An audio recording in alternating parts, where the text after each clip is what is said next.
네, 제 91회 기출문제풀이 같이 공부해 보겠습니다. 자, 우선 수험번호하고 요거 프로그램 K랩, 제가 백데이터는 요 이론 시험에 같이 올려놓을 테니까 여러분들 그거 이론 시험 볼 때도 반드시 설치하시기 바랍니다. 여기서 참고할 것들이 굉장히 많으니까요. 수험번호 7개, 그 다음 여러분 이름 설치 눌러주시고 편의상 A형으로 통일하겠습니다. 그리고 감독관 확인번호 1312 1312번 그러면 주식회사 용문전자 나타나면 됩니다. 자, 그럼 1번부터 한번 볼까요?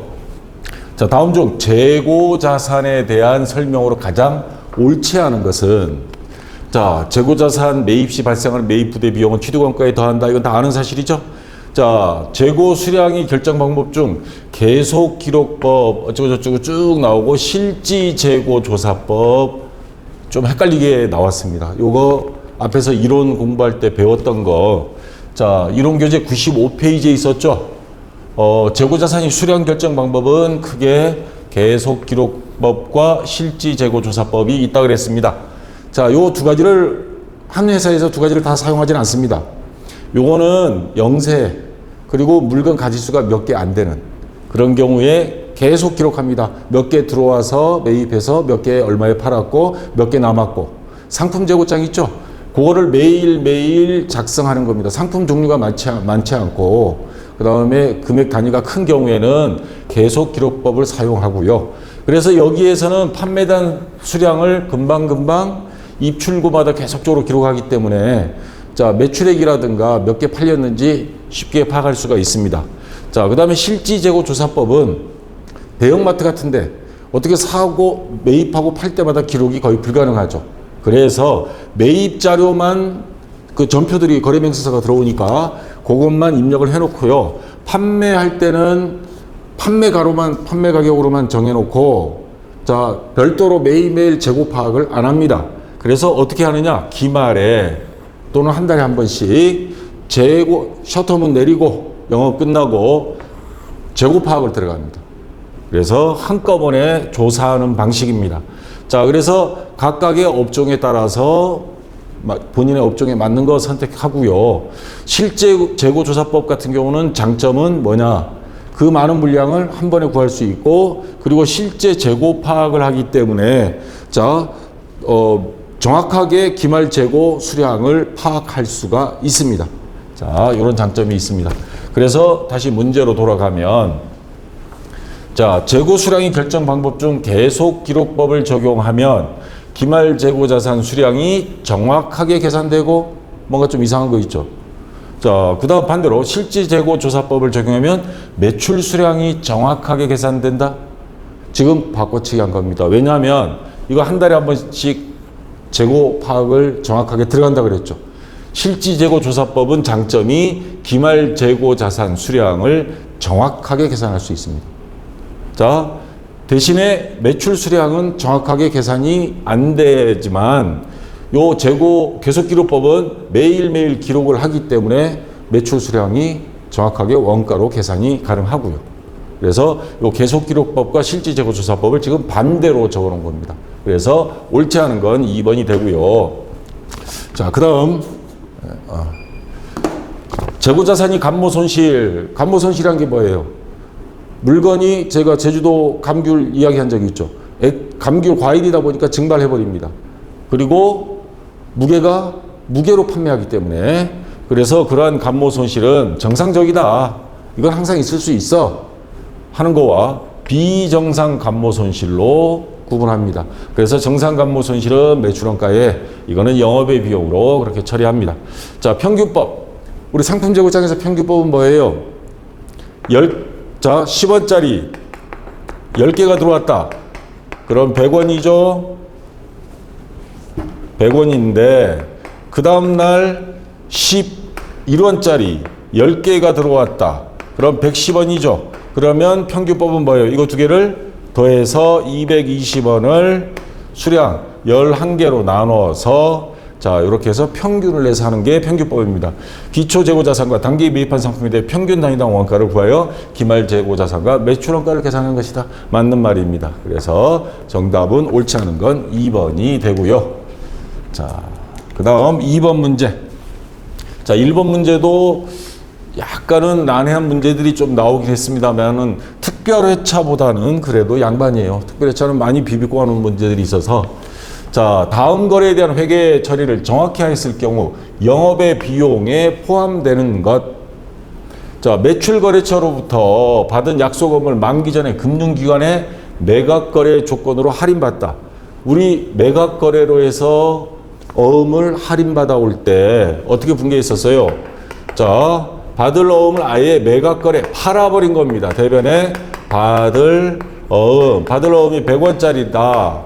근데 돈은 90원만 받았어요. 예를 들어서 보통예금 통장에 90원, 나머지 10원은 은행은 공짜로 안 해주죠. 그래서 요 매출 채권을 은행에 팔아버린 겁니다. 그래서 매출 채권 처분 손실 해서 했던 거 기억나시죠? 이론 강의할 때. 자, 매출 채권 처분 손실로 처리를 합니다. 자, 그런데 매출 채권 처분 손실은 어디에 해당되느냐? 자, 여기 보시면 아까 K랩 프로그램 자, 열어놓으라 그랬죠? 거기에 계정 과목 및 적요 등록 메뉴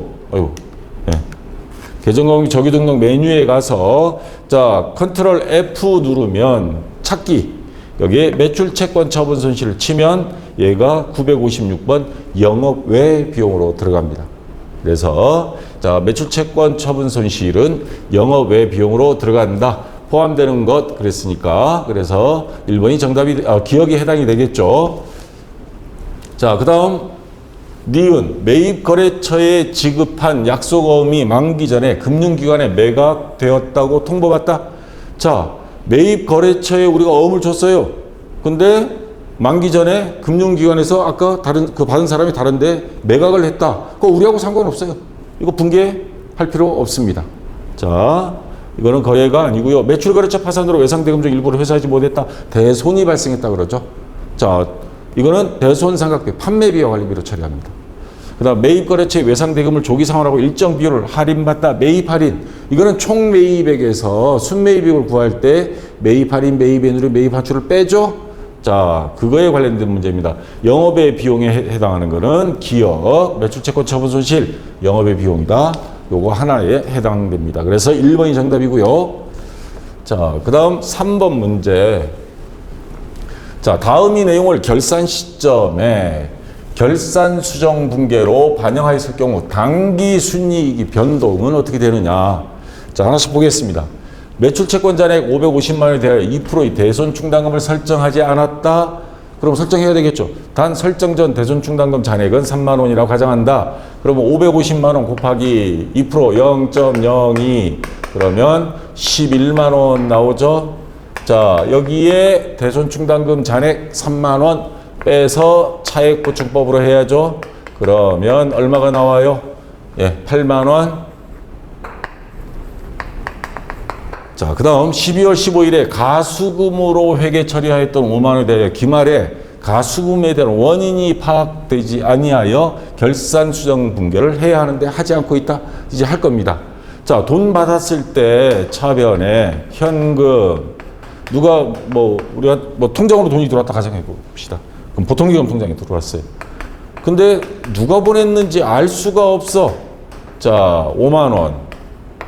그래서 임시로 받은 돈 가수금 했었어요. 5만 원. 근데 12월 31일 돼도 알 수가 없다. 이거는 임시 계정이기 때문에 없애줘야죠. 그래서 차변으로 대체 분계를 해주면 요거는 약분돼서 차변 대변을 빼는 성질이 있으니까 제로가 되고 대변에 뭐를 적어야 되느냐? 돈이 들어왔는데 원인을 모른다? 돈이 들어왔다는 건 이익. 대변에 적을 수 있는 건 수익만 적을 수 있죠. 자, 그래서 대변에 요거에 대해서 가수금에 대해서 이익으로 잡이익 이렇게 적어도 됩니다. 자, 그래서 잡이익 5만 원 적으면 자, 결과론적으로 여기는 요 대손상각비 비용이 판매비 관리비 8만 원, 그 다음에 수익 잡이익 자, 영업의 수익 5만 원. 그러면 비용 수익 5만 원 빼면 나머지 3만 원이 비용이 추가가 됩니다. 그럼 당기순이익은 3만 원 감소가 됩니다. 왜? 비용이 많으니까. 그래서 1번이 정답이 되겠죠. 당기순이익을 3만 원 감소시킨다. 자, 아시겠죠? 자, 그 다음 4번 문제.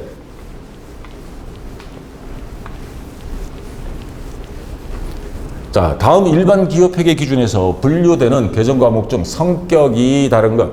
개정 과목 및 적용 메뉴. 이거 이럴 때 사용합니다. 계속. 자, 자기 주식, 미교부 주식, 배당금, 미지급 배당금, 감자차순인데 개정 과목 적용 등록 메뉴에서 자기 주식 한번 검색을 해보면 자기 주식이 있는데 자본 조정이에요. 여기에 미교부 주식 배당금도 있고요. 그 다음 감자차순도 있습니다. 요거 세 개는 자본 조정 항목입니다. 요거까지 일일이 또 설명하려면 강의가 너무 길어지니까 그건 앞에 이론 강의 참고하시고 그러면 얘가 배신자예요. 딱 찾아냈죠. 자, 기왕 찾는 김에 개정 과목 및 적용 등록 메뉴에서 미지급 배당금 찾기 메뉴에서 검색을 했더니 미지급 배당금 우리가 배당금을 아직 못 준 거 뭐예요? 유동부채입니다. 이거 유동부채 265번이니까 요 사이에 있죠. 그래서 확실하게 자, 얘가 3번이 부채다. 나머지는 자본조정 항목이고 자, 됐고요. 그 다음 5번 문제. 자, 다음은 유가증권에 대한 일반 기업 회계 기준이 설명에다 옳지 않은 것. 자, 유가증권은 굉장히 어려워합니다. 단기매매증권이다, 매도가능증권이다, 만기보유증권 뭐 이런 게 나오니까. 자, 유가증권은 크게 지분증권과 주식, 채무증권, 채권을 이야기합니다. 그래서 만기까지 보유할 의도가 있는 경우에 채권들, 만기일이 표시가 되어 있습니다. 그건 채무증권. 그 다음에 주식 같은 경우는 뭐예요? 단기매매증권, 매도가능증권. 자, 요거는 주식형이고요. 자, 아까 보기 1번, 유가증권은 증권의 종류에 따라 지분증권과 채무증권, 채권과 주식으로 구분된다. 이 말이고요. 그 다음에 2번 단기매매증권과 매도가능증권 아까 주식이죠. 주식은 우리가 평가를 할 때 뭘 기준으로 해요? 증권거래소 우리 매일 요즘 동학개미들이 열심히 보고 있잖아요. 점심시간에 보면 자 공정가치로 평가한다. 시가 그리고 매일 할 수 없으니까 회사에서 주식을 보유하고 있으면 언제? 결산 시에 한번 단기매매증권과 매도가능증권은 공정가치 시가로 한다. 시장가격 그 다음에 만기보유증권, 만기일이 있는 거 채권이에요. 사채, 공채. 자, 상각 후 원가로 평가한다. 이건 무슨 말이냐면, 자, 우리 사채를 앞에서 잠깐 배웠죠. 자, 사채는 보통 인기가 안정적이진 않습니다. 회사가 부도날 수도 있죠. 자, 그래서 사채가 100원짜리다, 액면이. 근데 발행가액은 90원만 받을 때가 있습니다. 할인 발행합니다. 왜? 위험부담이 있으니까 시중 이자율보다도 조금 더 혜택을 줘야만이 채권이 팔립니다. 그래서 물론 회사 입장에서는 안정적으로 자금을 빌려 쓸 수 있고 그래서 요 10원 할인된 금액 10원에 대해서는 유효이자율법 상환기간에 맞춰서 유효이자율 표라는 게 있습니다. 한 1년에 얼마씩 한 달에 얼마씩 추가로 더 줘야 된다. 그래서 그거를 회사의 비용으로 생각해서 상각 들어가야 됩니다. 그거를 바로 상각 후 원가로 평가하여 유효이자율법을 적용하여 상환기간에 걸쳐서 배분한다. 그래서 상환기간에 걸쳐 유효이자율법에 의해 상각해서 취득원가 이자 수익에 더하거나 빼거나 그렇게 한다 이 말입니다. 유가증권의 평가 교재 136페이지에서 설명했던 겁니다. 자, 그리고 유가증권 처분 시 발생하는 증권거래 수수료 비용 984번. 요거는 984번 찾기 메뉴에서 보면 영업외 비용입니다. 자, 비용은 판매비와 일반관리비로 처리한다. 얘가 지금 틀린 겁니다. 다른 거 다 맞았는데 요 보기 4번 영업외 비용이고 이거는 영업과 무관하게 들어간 수수료예요. 수수료 비용 요거 말고도 800번대 있습니다. 그거는 판매비와 관리비로 하고 900번대는 영업외 비용입니다. 자, 그래서 4번이 정답이 되겠습니다. 자, 여기에 핵심이 있었습니다. 자, 그 다음 6번 문제. 자, 다음 중 유형자산이 감가상각과 관련된 관련한 설명으로 가장 옳지 않은 것. 감가상각의 주목적은 취득 원가의 배분에 있다. 자, 취득 원가 낡아버린 만큼 비용으로 처리하면서 점점 나중에 없어지겠죠. 맞는 말이고요. 정률법은 자산이 내용연수 동안 감가상각액이 매기간 핵심이 이거에 증가할까요? 정액법은 일정한 금액 매년 똑같은 금액 균등하게 상각이 되고 정률법은 역삼각형입니다. 처음엔 많이 나중엔 적게. 요거 앞에서 몇 번 강조했던 거죠. 증가가 아니고 감소합니다. 정률법은. 자, 그래서 옳지 않은 것 2번이 정답이 나왔고요. 감가상각비는 자산이 제조와 관련된 경우 제조 원가로, 공장 기계장치의 감가상각비는 제조 원가로 들어가고요. 감가상각 방법은 해당 자산으로부터 예상되는 미래 경제적 효익이 소멸 형태. 그러니까 감가상각하는 방법 따라 자기네 회사에 맞는 방법을 선택하고 일단 한 번 정하면 5년 동안 못 바꿉니다. 변하지 않는 매기 계속 적용하는 걸 원칙으로 하고. 자, 5년 후에 만약 바꿨다 그러면 또 다음에는 한 5년 동안 또 못 바꿔요. 요거를 장난쳐가지고 옛날 외국계 기업이 우리나라에 들어와서 재고자산, 고급 운동화를 장난쳐가지고 세금을 안 냈던 적이 있어서 세법이 바뀌었습니다. 자, 그래서 2번이 정답이 되고요.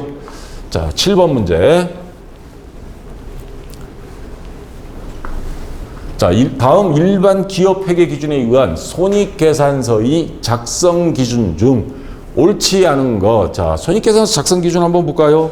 자, 여러분 교재, 이론교재 433페이지에 보면 이렇게 4가지가 있습니다. 기간 배분 원칙, 모든 수익과 비용은 발생주의 원칙.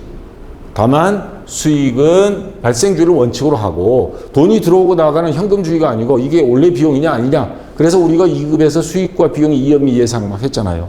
이것 때문입니다. 그리고 수익은 그 수익이 들어 실현이 됐을 때를 기준으로 합니다. 원칙은 발생주의고. 자, 그 다음 수익과 비용의 대응. 매출액 있으면 매출원가. 이렇게 대응 표시하듯이. 그 다음에 영업의 수익 있으면 영업의 비용. 자, 그 다음 총액주의. 수익과 비용은 총액, 모든 금액을 기록해야지.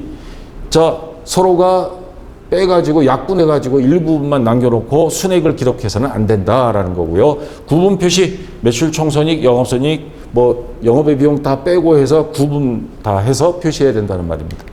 자, 그럼 문제로 돌아가서 작성 기준 중 옳지 않은 것. 현금 유출입 시점에 관계없이 당해 거래나 사건이 발생한 기간에 수익 비용을 인식하는 발생주의를 일단 기본 원칙으로 하고 근데 거기서 수익은 실현주의로 인식한다. 왜 이렇게 여유조항을 뒀냐 하면 장기 할부 판매 있죠. 자동차. 이렇게 장기적으로 팔았을 때 그 돈이 막 5년에 걸쳐서 회수가 되기 때문에 그런 겁니다. 자, 비용은 관련 수익이 이식된 기간에 마찬가지 매출액, 매출원가 서로 대응해야 되고요. 서로 연관된 수익과 비용은 직접 상계, 약분해가지고 순액으로 기재해야 한다. 아까 앞에서 제가 뭐라 그랬습니까? 총액주의 원칙입니다. 총액으로 표시해야 한다. 그래서 4번이 틀린 것 정답이 되고요. 자, 그 다음 8번 문제입니다. 자, 아까 유효이자율법 설명했죠. 상각 후 원가. 자, 사채 할인 발행 차금 상각하고 나머지 원가로 본다 그랬는데 사채에 대한 문제가 나왔습니다. 다음 중 사채에 대한 설명으로 옳지 않은 것. 자, 사채란 채권자들로부터 자금을 조달하는 방법입니다. 맞죠? 금융기관보다는 오히려 안정적으로 장기간 큰 돈을 빌리는 방법 많이 씁니다.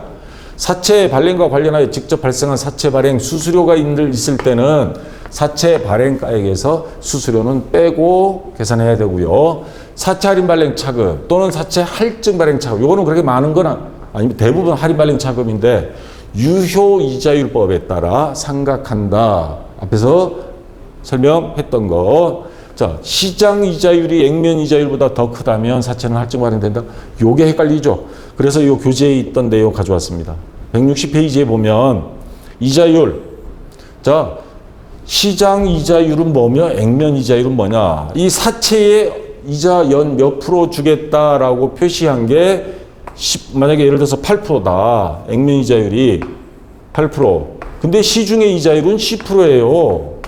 그러면 이거 가지고 누가 이 채권을 사겠습니까? 안 사겠죠. 자, 시장 이자율은 10%고 액면 이자율은 8%에서 시장 이자율이 더 좋아요. 그러면 채권을 안 사죠. 8%밖에 안 주니까. 그래서 우리가 발행할 때 그러면 10,000원짜리 사채를 우리가 요거를 보상하는 차원에서 8,000원에 팔겠습니다. 자, 10,000원짜리 채권인데 8,000원만 주시면 나중에 상환할 때는 10,000원 드릴게요. 요렇게 채권을 발행합니다. 자, 그래서 요거를 다 채워주고 그리고 실질적으로 보면 시장이 저보다 여기다가 더 줘요. 자, 그래서 그러면 얘는 할증 발행이라고 하면 지금 할인 발행이거든요. 이게 할인 발행. 바꿔서 이야기한 거예요. 할증이 아니고 할인 발행이 됩니다. 시장 이자율이 액면 이자율보다 크다. 그러면 할인 발행이 된다. 해야 되는데 할증이라고 해놨으니까 여기에 함정을 파는 겁니다. 자, 그래서 4번이 옳지 않은 것 정답이 되겠습니다. 자, 됐고요. 자, 그 다음 9번 문제. 자, 지금부터는 원가 회계입니다. 자, 공장에서 사용하던 밀링 머신이 파손되어 처분하려 한다. 취득 원가는 300만 원 주고 기계를 샀으며 파손 시점까지 감가상각두 계획은 150만 원이다. 그러면 빼면 지금 장부가액은 순수한 자산, 순자산 가치는 150만 원이죠. 동기계를 바로 처분하는 경우 100만 원을 받을 수 있고 20만 원을 추가로 지출하여 수리하는 경우는 130만 원을 받을 수 있다. 수리해서 팔아야 되나 그냥 팔아야 되나? 자, 이때 매몰 원가는 얼마인가? 문제 헷갈리게 나왔습니다. 이런 형태의 문제도 처음입니다. 자, 여기서 그럼 매몰 원가가 뭔지 모르면 이해가 안 되겠죠. 매몰 원가다 하는 거는 자, 우리 교재 214페이지에 요 그림 설명했죠. 자, 대학교 등록금 내고 4년 동안 비싼 돈 내고 졸업을 해서 졸업장하고 바꿔치기가 됐습니다. 학자금 대출 받아서. 자, 근데 돈이 없으니까 이거 들고 와서 이거 반납할 테니까 4년치 수업료 돌려주세요 하면 안 주죠. 이미 4년 동안 낸 돈은 매몰 원가입니다. 돌이킬 수 없는 거. 그러면 아까 문제에서는 뭐예요? 기계 장치를 사서 이미 몇 년 썼어요. 그래서 돌이킬 수 없는 거. 그게 바로 매몰 원가입니다. 제조 원가에서 매몰된 이미 돌이킬 수 없는 거. 자, 과거의 의사결정은 이미 발생한 원가로서 어떤 의사결정 하더라도 회수할 수 없는 원가 의사결정에 지금 이제 와서 기계 사지 말았어야 하는데 이럴 필요가 없다 이 말입니다. 자, 그러면 다시 문제로 가서 자, 지금 여기에서 매몰 원가가 얼마냐 이 말입니다. 돌이킬 수 없는 거. 앞으로 생길 수 있는 거 말고. 그러면 이거를 지금 바로 처분하는 경우 100만 원 받을 수 있고 20만 원을 추가로 지출해서 수리하면 130만 원 받을 수 있다. 이거는 앞으로 미래 이야기고 과거 이야기는 어디예요? 여기까지죠. 얘는 함정이에요. 함정으로 해놓은 겁니다. 과거의 이야기. 이미 돌이킬 수 없는 거 300만 원 주고 150만 원 감가상각 빼면 현재 남은 잔존가치 150만 원은 돌이킬 수 없는 거죠. 자, 1번이 매몰 원가 금액이 됩니다. 만약에 구입한 시점이다. 요 지난달에 구입했다. 그때는 매몰 원가가 300만 원이 되는 거고요. 자, 그래서 1번이 매몰 원가 정답이 되고 요거는 출제위원들이 함정으로 파놓은 문제입니다. 그 다음 10번 문제. 자, 다음 중 제조원가 명세서에 포함되지 않는 항목은 뭔가? 자, 제조원가 명세서. 교재에는 이런 식으로 정리해 놨습니다. 제조원가 명세서, 재료비, 그 다음 노무비, 경비, 그러면 단기 총제조 비용, 여기다 기초제용품 더하고 기말제용품 빼면 단기 제품 또는 완성품 제조원가가 나오고 완성품은 손익계산서에 단기 제품 제조원가 이렇게 들어갑니다. 여기다가 기초제품 재고액 더하고 기말제품 재고액 빼면 매출 원가가 나오고 매출액. 그럼 매출총액이 나오죠. 그리고 재무상태표에는 쓰다가 남은 기말재료 재고액, 기말제공품 이런 것들은 여기다가 들어오고요. 자, K의 프로그램 들어가 보면 여기도 마찬가지입니다. 자, 재료비, 노무비, 경비, 그러면 단기 총제조 비용에 기초제공품 더하고, 자, 이 밑에는 지금 잘린 겁니다. 그 다음 기말제공품 빼고, 그러면 단기 완성품, 제품 제조원가가 나옵니다. 자, 그러면 이 문제에서 보세요. 자, 직접 재료 원가, 단기 제조 원가, 기말 제공품, 이거는 제조원가 명세서 다 있었어요. 얘는 어디 있었냐? 자, 여기 봐요. 기초 제품 재고액은 손익계산서에 있는 거예요. 단기 제품 제조 원가는 여기서 구해서 일로 온 거고 얘는 작년에 팔다가 남은 걸 말하는 겁니다. 그래서 자, 정답은 기초 제품 재고액 3번이 제조원가 명세서가 아닌 손익계산서 항목이다. 3번이 정답이 되겠습니다. 자, 그 다음 11번 문제. 자, 제조간접비 배부 계산하는 문제입니다. 다음 자료를 이용하여 제조부문 Y에 배부되는 Y, 제조부문, X부문, Y부문이 있습니다. Y부문. 보조부문 A, B 부문이에요. 제조간접비 총액을 계산하면 얼마니까? 여기에 들어오는 요 제조간접비 배부되는 금액이 총 얼마냐 이 말입니다. 단계 배부법을 사용하고 그러면 어느 걸 먼저 하느냐가 순서가 정해져야죠. A 부분을 먼저 배분할 것. 자, 그럼 A 부분 얘를 먼저 1순위로 배분할 겁니다. 금액은 30만 원인데 자, A 부문은 배부 기준이 어떻게 되냐면 자, 단계 배부법이니까 여기에는 줘야 돼요. 40%. 그 다음 제조 부문 X 부문에 20%, Y 부문에 40%. 그럼 100%가 되죠. 자, 그럼 30만 원에 40%면 얼마 여기다 더해 줄 거냐면 12만 원 더해 줄 겁니다. 자, 그 다음 X 부문에 6만 원. 그 다음 여기 또 40%니까 12만 원. 자, 일단 배부해 줬습니다. 그럼 얘는 끝났어요. 자, 이번에 B 부문은 아까 A로부터 받은 것까지 하면 얼마예요? 52만 원입니다. 52만 원을 X 부문과 Y 부문, 제조 부문에 배부해 줘야 됩니다. 자, 우리는 이것만 계산하면 되죠. 시간 없으니까. 자, B 부문 배부 기준은 얘는 끝났으니까 없고요. 요 두 개 기준으로 배분해 주면 됩니다. 30%, 50%. 그러면 곱하기 총 두 개 합치면 80% 분의 Y 부분에 배부해 주는 비율은 50%입니다. 80대 50. 자, 이렇게 곱하면 얼마가 나오냐면 32만 5천 원이 나와요. 그러면 요를 여기다 더해 줍니다. 그러면 총 금액은 12만 원과 32만 5천 원 두 개 합치면 44만 5천 원이 Y 부문에 배부가 되는 겁니다.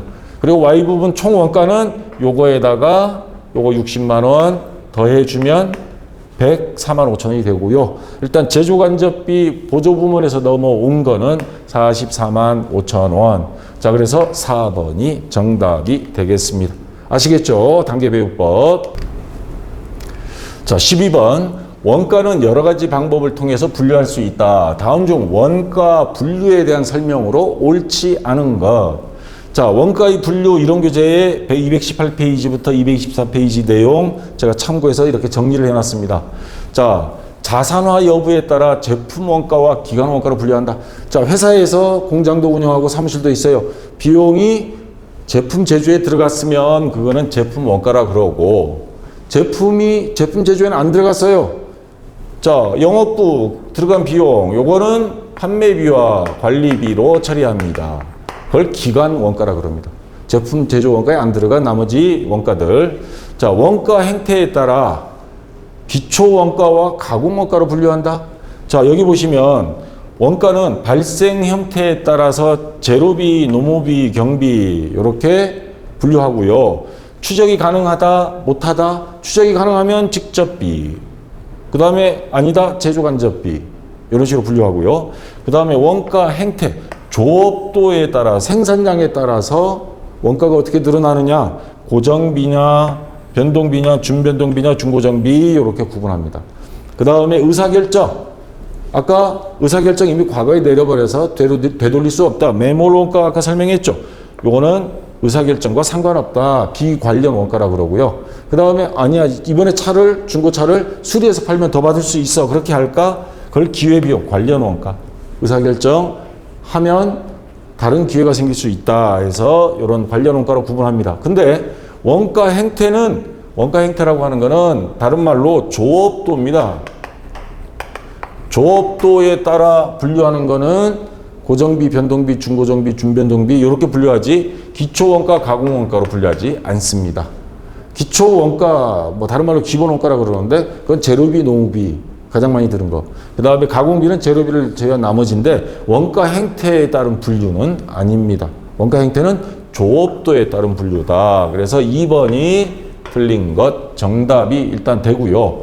그 다음에 의사결정이 관련성에 따라서는 아까 관련 원가, 비관련 원가 또는 기회비용 매몰 원가 이렇게 분류한다. 맞고요. 제조 활동과의 관련성에 따라 제조 활동에 들어간 건 제조 원가, 그렇지 않은 건 비제조 원가 이렇게 분류한다. 이렇게 맞는 말입니다. 그래서 정답은 2번이 되겠습니다. 약간은 요거 때문에 조업도에 따라 했으면 정확하게 여러분들이 볼 수 있는데 약간 헷갈린 문제입니다. 자, 그 다음에 이제 원가 회계 끝났고요. 자, 부가가치세. 자, 다음 중 부가가치세법상 면세에 해당하지 않는 것. 자, 요거 한번 종류를 볼까요? 부가가치세 면세 대상. 수도, 연탄, 여객 운송, 대중교통, 국민들이 밀접하게 저소득층들도 저렴하게 이용할 수 있도록 하기 위해서 부가세가 없습니다. 면세. 그만큼 10%가 쌉니다. 자, 단, 항공기. 이건 없는 사람들이 매일 즐겨 타는 게 아니죠. 고속버스, 전세버스, 그 다음 KTX, 택시, 약간은 경제적으로 여유 있는 사람들이 타는 거는 이거는 부가세를 내야 됩니다. 자, 그 다음에 의료보건용역, 주택, 토지, 임대, 우표, 교육용역, 학원 같은 데는 면세입니다. 여러분들 학원에 등록할 때 부가세 별도 이렇게 안 합니다. 그 다음에 도서, 책, 서점에 가서 할 때 부가세 없습니다.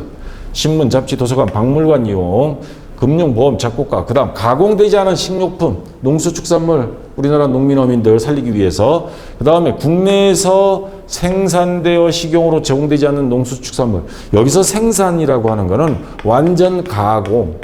아니, 농수축산물은 생산된다고 안 하잖아요. 수확한다 그랬지.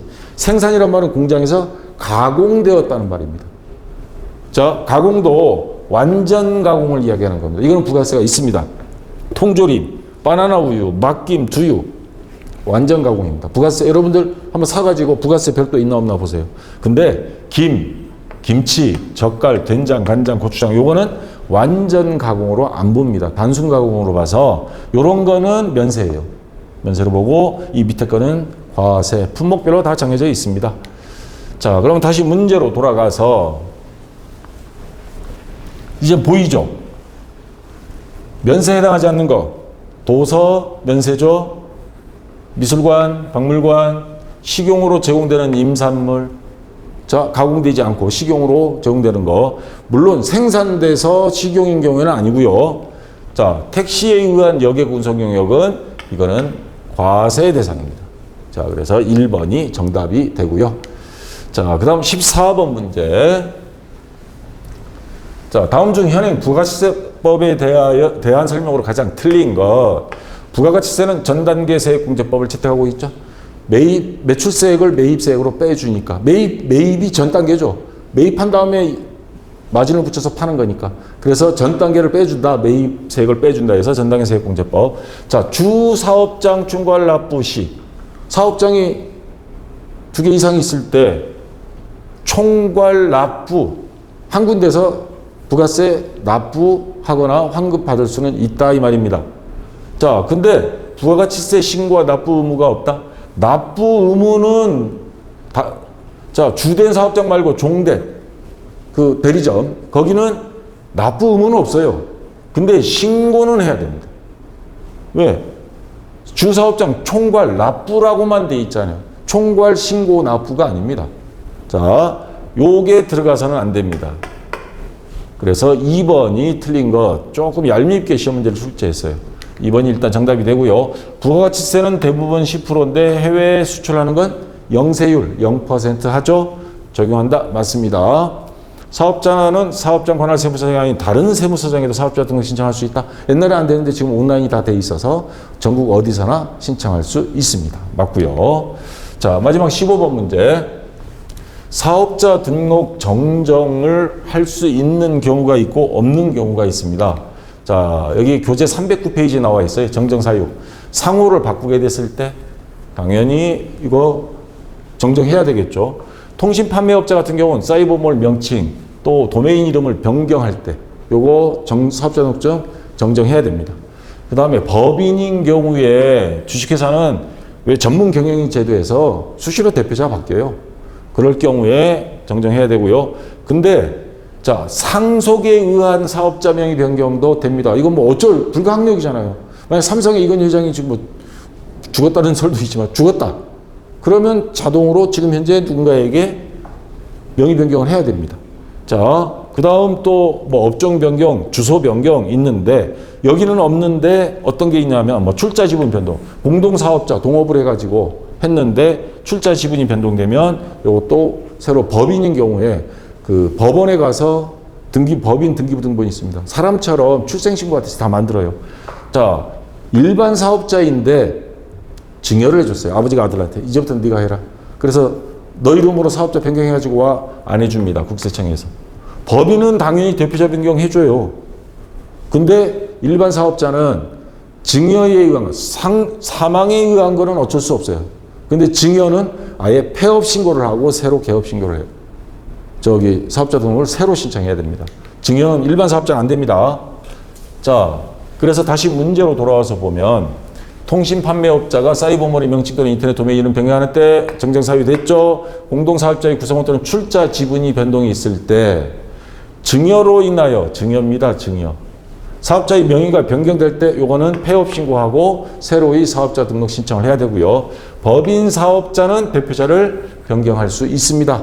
그런 경우에는 사업자 등록 정정 신고하면 됩니다. 그래서 3번이 정답이 되겠습니다. 자, 여기까지 해서 이론 강의는 끝났고요. 앞에 특별회차에 비해서는 그래도 아주 복잡한 어려운 문제는 그렇게 많이 없었던 것 같습니다. 자, 좀 쉬었다가 다음 시간 이어서 실무 시험 같이 하도록 하겠습니다. 자, 수고했습니다.